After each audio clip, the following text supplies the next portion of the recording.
Hi hello welcome to my channel అండి. నేను ఈరోజు కందిపప్పు చిర్రాకు ఆకుకూర చేస్తున్నాను. దానికి కావాల్సిన పదార్థాలు చిర్రాకు, పచ్చిమిర్చి, టమాటాలు, కందిపప్పు, పసుపు, ఆనియన్ ఒకటి, కొద్దిగా చింతపండు, వెల్లుల్లి, ఉప్పు. నేను అన్నీ రెడీ చేసుకున్నాక చూపిస్తాను ఫ్రెండ్స్.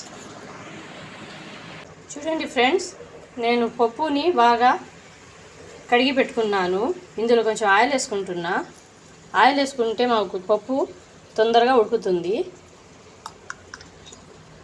నేను మా ఇంట్లో సరిపోయేదంతా చేసుకుంటున్నాను ఫ్రెండ్స్. మీరు మీ ఇంట్లో సరిపోయేంత చేసుకోవచ్చు. అందులో ఎక్కువగా వేసుకొని నేను ఎలా చేసుకొని తింటానో అలాగే మీ ముందుకు తీసుకొని రావాలి అని ఇలా నేను వీడియోస్ పెడుతున్నాను ఫ్రెండ్స్. చూడండి, లైక్ చేయండి ఫ్రెండ్స్, షేర్ చేయండి, కామెంట్ చేయండి. సబ్స్క్రైబ్ మాత్రం చేయటం లేదు ఫ్రెండ్స్, సబ్స్క్రైబ్ చేయండి. నేను ఇవన్నీ కట్ చేసుకొని తర్వాత మీకు చూపిస్తాను ఫ్రెండ్స్. చూడండి ఫ్రెండ్స్, నేను అన్నీ బాగా సన్నగా కట్ చేసుకున్నాను. చిర్రాకుని 2-3 నీళ్ళల్లో కడిగి పెట్టుకున్నాను ఫ్రెండ్స్. ఇప్పుడు మేము పప్పులో పసుపు వేసుకుంటున్నాను. 1 స్పూన్ పసుపు, ఇంకొంచెం వేసుకుంటున్నానండి. పసుపు, నేను కట్ చేసి పెట్టుకున్న టమాటాలు, పచ్చిమిర్చి, ఆనియన్ వేసుకుంటున్నా.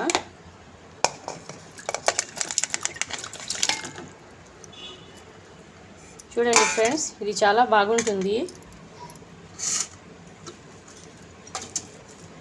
టమాటాలు, పచ్చిమిర్చి, ఆనియన్ వేసేసాక ఫ్రెండ్స్ నేను ఇందులో చిర్రాకు వేసేస్తున్నా. ఇది బాగా కడుక్కోవాలి ఫ్రెండ్స్, లేకపోతే ఇది ఉంటుంది, ఇసుక ఉంటుంది ఫ్రెండ్స్, మళ్ళీ ఇసుక వచ్చేస్తుంది. బాగా కడుక్కోవాలి.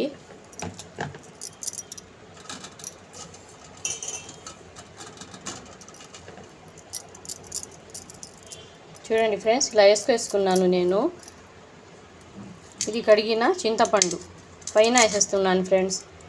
ఇది మళ్ళీ పప్పులోకి వేస్తే మళ్ళీ పప్పు మెత్తగా రాదు ఫ్రెండ్స్. అది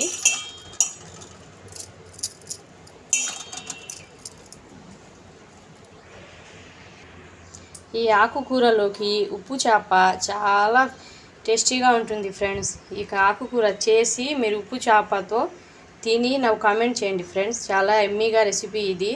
చాలా ఈజీగా టేస్టీగా చేసుకోవచ్చు ఫ్రెండ్స్. నేను ఇంట్లో ఎలా తయారు చేసుకుంటున్నానో అలాగే మీకు కూడా చూపిస్తున్నాను ఫ్రెండ్స్. ఇప్పుడు స్టవ్ మీద పెట్టేసుకుంటాను ఫ్రెండ్స్.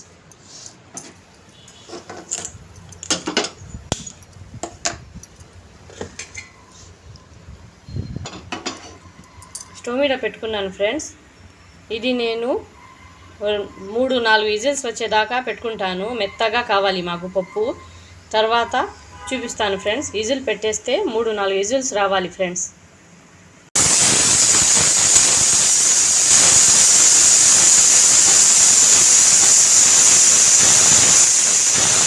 చూడండి ఫ్రెండ్స్, గాలి అంతా పోయింది. నేను కుక్కర్ ఓపెన్ చేస్తున్నాను ఫ్రెండ్స్.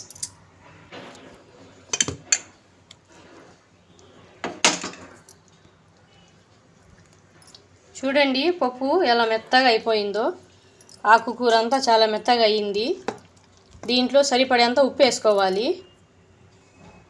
చూడండి ఫ్రెండ్స్, ఇలా ఎక్కువగా నీళ్లు ఉంటే నేను తీసి పక్కన పెట్టుకున్నాను.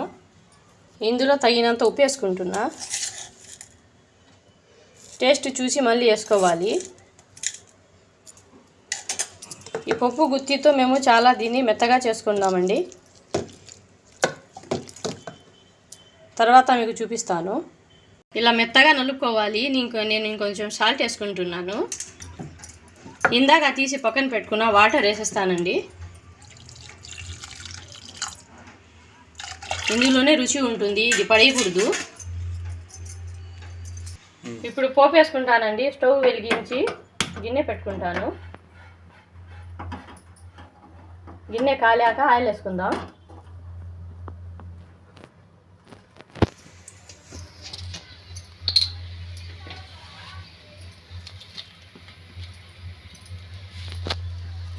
గిన్నె కాలిందండి, ఆయిల్ వేసుకుంటున్నా.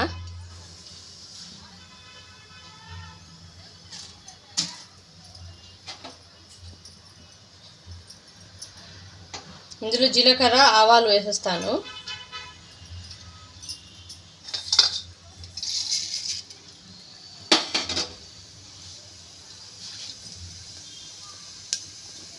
కట్ చేసి పెట్టుకున్న ఆనియన్,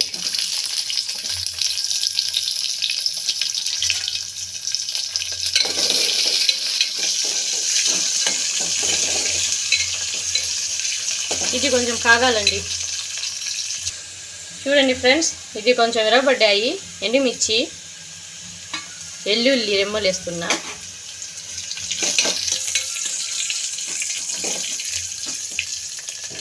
కరివేపాకు,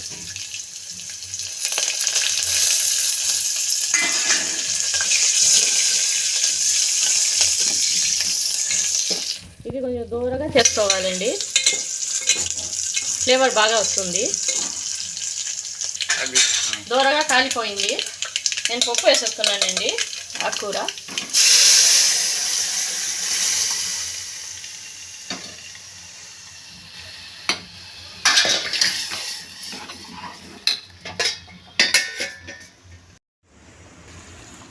చూడండి ఫ్రెండ్స్, మన ఆకుకూర రెడీ అయిపోయింది. మీరు కూడా ట్రై చేయండి. ఈ రెసిపీ చాలా బాగుంటుంది, టేస్టీగా ఉంటుంది, చాలా త్వరగా కుక్ అయిపోతుంది ఫ్రెండ్స్. Thank you.